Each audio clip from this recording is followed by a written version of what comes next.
Hey guys, this is Eman Jain and welcome to today's video. तो यार market में काफी ज्यादा नेगेटिविटी छाई हुई है एआई को लेके कि आईटी सेक्टर ठुका पड़ा है। TCS down, Wipro down, Infosys down, Nifty IT down, क्योंकि एआई आके हमारी जॉब खा जाएगा। एआई इन कंपनीज के प्रोजेक्ट को खा जाएगा, ऐसी बातें की जा रही हैं। तो यार मेरे को लगा थोड़ी सी एआई की हेल्प से ही आपको समझाया जाए कि ये कितना, इस इन बातों में कितनी सच्चाई है एंड कितना झूठ है। तो एक बार ये चीज डिस्कस कर लेते हैं and once and for all clear कर देते हैं कि इंडियन आईटी कंपनीज की करेंटली क्या स्टेटस है। सबसे पहले अगर मैं प्राइस के बारे में बात करूं तो आईटी एकदम लॉन्ग टर्म सपोर्ट पे आया हुआ है, काफी ज्यादा गिरा हुआ है टीसीएस। अगर मैं निफ्टी आईटी की भी बात करूं तो निफ्टी आईटी भी अपने decent enough mid term support पे आया हुआ है। टॉप से Nifty IT is down by close to 30%।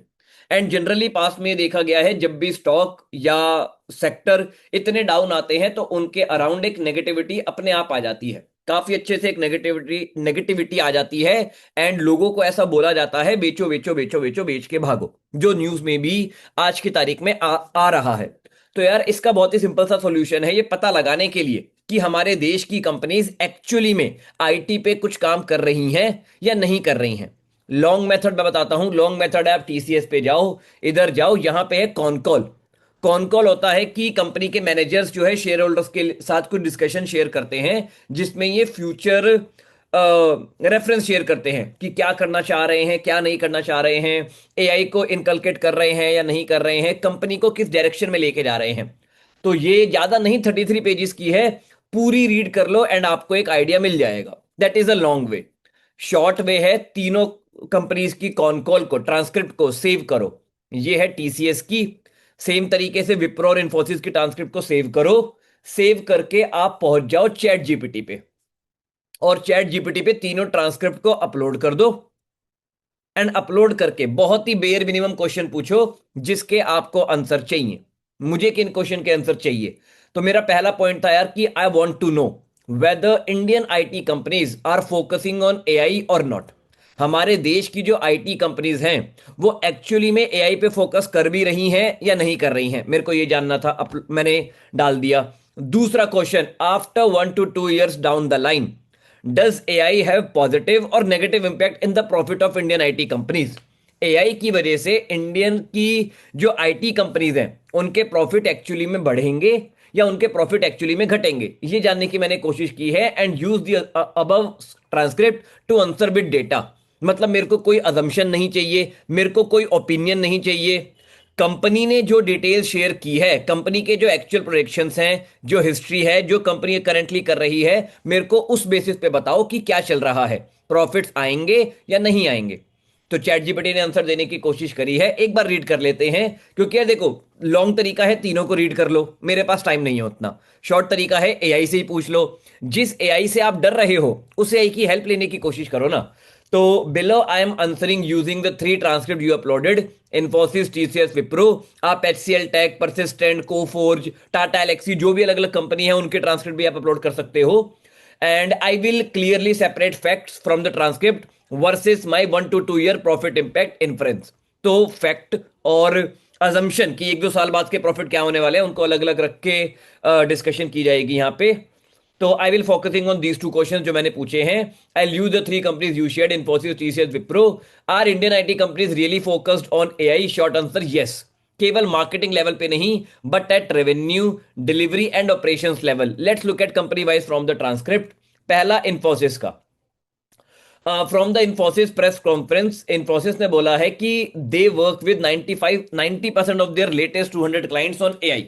मतलब इन्फोसिस के जितने भी लेटेस्ट क्लाइंट आए हैं, जो कि 200 आए हैं, उनमें से लार्जेस्ट 200 के साथ जो वो वर्क करती हैं, 90% ऑफ द लार्जेस्ट 200 क्लाइंट्स। अच्छा, जो उनके सबसे बड़े 200 क्लाइंट हैं उनमें से 90% ऑफ द क्लाइंट्स के साथ ये एआई पे वर्क कर रही हैं। 4600 एआई प्रोजेक्ट्स डिलीवर कर रहे हैं, एआई एजेंट बिल्ड कर रहे हैं। 2.8 मिलियन लाइन ऑफ कोड ये एआई के थ्रू लिख चुके हैं। They have identified 6 separate AI led value pool. Value pool मतलब होता है अलग अलग टाइप के प्रोजेक्ट्स जो एआई की हेल्प से एक वैल्यू क्रिएट करेंगे। तो एआई लीड करेगा उन वैल्यू पूल्स को। 6 सेपरेट ये आइडेंटिफाई कर चुके हैं जिस पे ये ऑलरेडी वर्क कर रहे हैं। कोई अजम्पशन नहीं है, कोई प्रोजेक्शन नहीं है कि करेंगे, they are actually doing that work. This is extremely important. This means AI has embedded inside engineering, modernization, operation, risk, blah blah blah. आप पूरा रीड कर सकते हो. We also see productivity led benefit that compresses some legacy users. तो AI improves productivity but compresses legacy revenues. तो ये true है. तो यहाँ पे टीसीएस का देख लेते हैं. इन्फोसिस यूज कर रही है एआई को अच्छे से, हमने हमें दिख गया है. टीसीएस का देख लेते हैं. AI focus from your transcript. TCS is only one in your data which disclose actual AI revenue number. AI की वजह से, आर्टिफिशियल इंटेलिजेंस की वजह से इनके रेवेन्यू में कितने परसेंट या कितने करोड़ या कितने रुपीस का कंट्रीब्यूशन आया है बिकॉज ऑफ एआई, ये टीसीएस ने शेयर किया है. एक बार रीड कर लेते हैं. From the TCS earning call, AI services revenue 1.8 billion dollar की पहुंच चुकी हैं. मतलब 17,000 करोड़ रुपए, मोटा मोटा अप्रोक्सीमेटली 17,000 करोड़ रुपए का रेवेन्यू ये ला चुके हैं एआई से. और ये क्वार्टर ऑन क्वार्टर, सालाना नहीं, ईयर ऑन ईयर नहीं, क्वार्टर ऑन क्वार्टर 17% से बढ़ रहा है. Management clearly states they want to become world's largest AI led technology service company. पहले they were just technology services company, technology consultancy provide वाली company थी. Now AI led technology service बनना चाह रही हैं. ये कोई पायलट या एक्सपेरिमेंट नहीं है. पायलट मतलब होता है छोटे लेवल पे किया गया प्रोजेक्ट, या फिर कोई एक्सपेरिमेंट नहीं है. These are actually reported revenue. ये पैसा टीसीएस की जेब में आ चुका है, प्रोजेक्टेड नहीं है. ऐसा नहीं है कि फ्यूचर में आएगा. मतलब हम जहां डर रहे हैं कि एआई जो है टीसीएस को खा जाएगा, उस एआई की हेल्प से टीसीएस ऑलरेडी 17,000 करोड़ रुपए कमा चुकी है. एआई फ्रॉम बिजनेस कॉम्प्लीमेंट्री, अब ये ढेर सारी चीजें यहां आप रीड कर सकते हो. विप्रो ने भी ढेर सारी चीजें शेयर की हैं, वो भी आप रीड कर सकते हो. तो ये सारा यहां पे है. तो yes, Indian IT companies are deeply focused on AI. ये कोई ऑप्शनल नहीं है, it is the reality and we have to accept the fact. चलो, बहुत अच्छी बात है.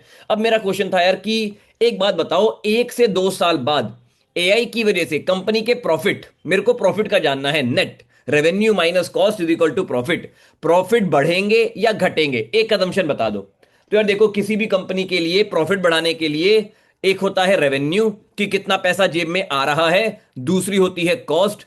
इन दोनों को माइनस करके निकलता है प्रॉफिट. तो प्रॉफिट क्या बढ़ने के लिए या तो रेवेन्यू बढ़ जाए या कॉस्ट कम हो जाए.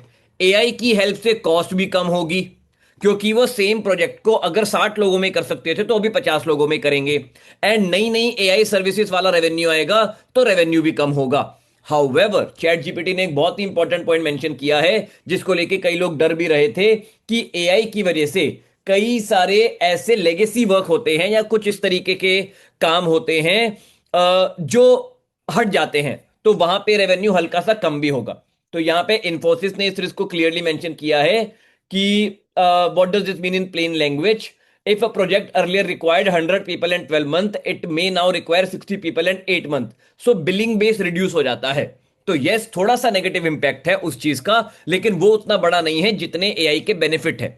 जिस प्रकार कैलकुलेटर के आने की वजह से सीए की जॉब गई नहीं थी, उनको हेल्प मिली थी, नंबर्स बेटर हुए थे, उसी प्रकार एआई के आने की वजह से जो भी लोग वेबसाइट बना रहे हैं या अलग अलग काम कर रहे हैं, उनकी जॉब जाने नहीं वाली है. Nature of their work is going to evolve. वो इवॉल्व होगा, वो बेटर होगा, कोई भी जॉब खत्म नहीं होगी. हाँ, जो लोग चेंज को एक्वायर करने से मना कर देंगे, they will get wiped out. जैसे मैं ट्रेडिंग करता हूं, I am high frequency trader, तो मैं अपने काम में बिल्कुल एआई का यूज करता हूं. कोई मैंने एल्गो रन किया, एल्गो में बहुत अच्छा प्रॉफिट आया, मैं एआई से पूछता हूं यार उसको कैसे मैं इंप्रूव कर सकता हूं. या कई बार एआई से डिस्कशन कर सकता हूं कि कैसे मैं जो भी लॉस हुए, लॉस मेकिंग ट्रेड को कैसे कम कर सकता हूं. तो वो सारी चीजें कर सकते हैं. लेकिन इसके साथ एक चीज और होती है यार, दैट इज आईपी. आईपी होती है इंटेलेक्चुअल प्रॉपर्टी.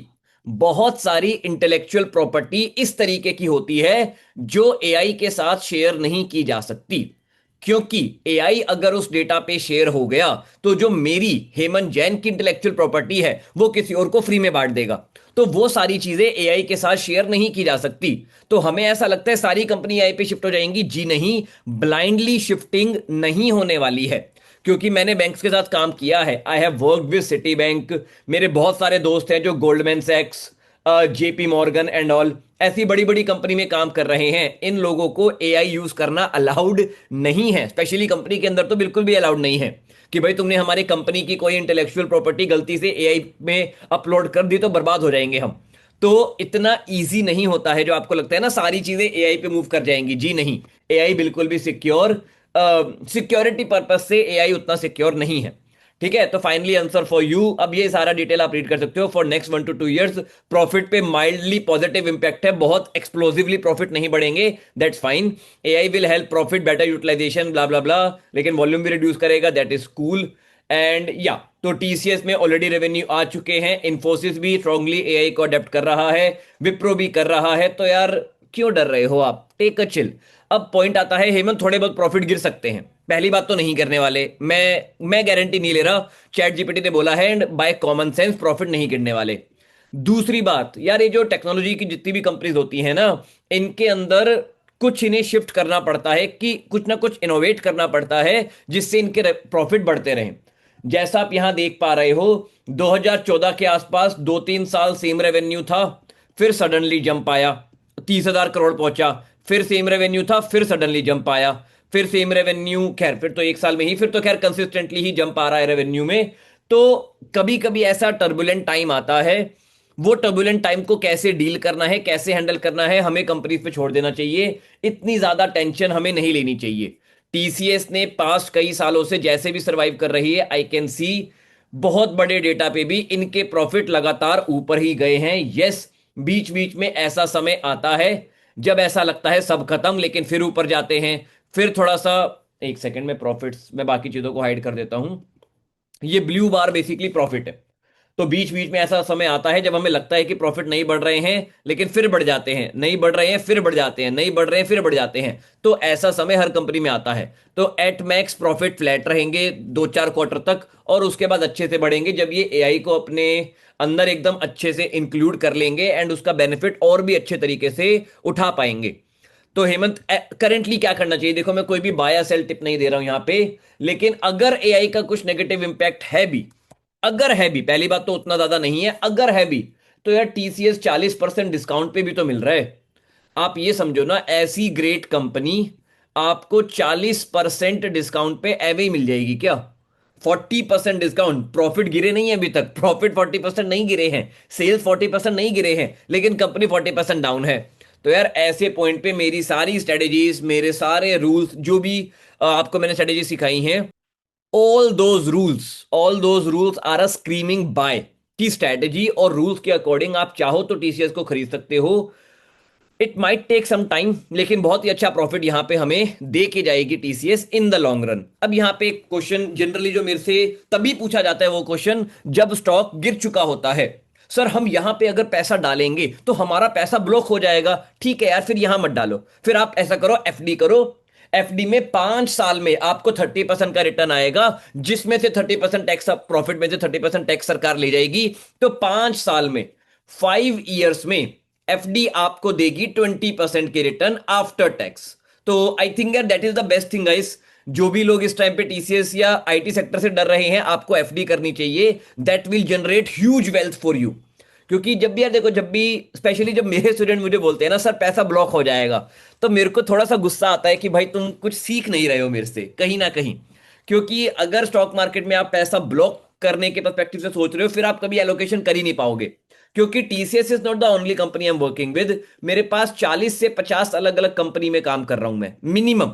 ऑल्दो मेरे पास 65 कंपनीज हैं, लेकिन मैं सिखाता हूं कि कम से कम 40 से 50 कंपनियां होनी चाहिए, एंड कंपनी कितनी ही अच्छी क्यों ना हो, उसमें हमें 5% से ज्यादा एलोकेशन नहीं करनी चाहिए। हाउएवर, ये रूल मैंने रिसेंटली इंडियन आईटी कंपनीज में ब्रेक किया हुआ है, मेरा एलोकेशन 5% से काफी ज्यादा है, क्योंकि मैं बिजनेस को समझता हूं। मुझे पता है 40% डिस्काउंट पे मिल रही है, अभी नीचे है, इसीलिए सारी न्यूज नेगेटिव है। मार्क माई वर्ड्स, इसको लिख लो प्लीज कहीं पे, विद इन 1 ईयर 2 ईयर, मेरे को नहीं पता कितना टाइम लगेगा, हौले हौले करके जब टीसीएस टॉप पे चली जाएगी, सेम न्यूज वाले गधे जो आपको अभी बोल रहे हैं बेचो, तब वो बोलेंगे खरीदो, तब वो बोलेंगे कि एआई की वजह से टीसीएस का रेवेन्यू इतना आया है। जो बातें बेसिकली मैंने आपको अभी बता दी हैं ऑलरेडी, जो डेटा ड्रिवन फैक्ट मैंने आपके साथ अभी शेयर किए हैं जब स्टॉक डाउन है, दिस फैक्ट, ये सेम फैक्ट न्यूज वाले भी आपको बताएंगे, लेकिन वो तब बताएंगे जब टीसीएस का स्टॉक प्राइस ऊपर जा चुका होगा। तो it is up to you, आपको न्यूज देखना है या आपको हमारे रूल्स एंड हमारी स्ट्रेटेजीज के बेसिस पे एलोकेशन करना है। My advice to you is follow the rules, follow the strategy, and you will make money for the rest of your life. On that note, guys, मिलता हूं मैं आपसे next class में. Bye bye, take care and happy investing. And please, it is a request, stop watching the news. Just follow the strategies and you will make money for the rest of your life. Indian IT company मेरे according ये best of the best opportunity है. कई सालों में एक बार आती है और अभी भी आई हुई है. तो I am simply working as per my rules to make big money in the market. On that note, bye bye, take care, happy investing and जय हिंद. Bye bye.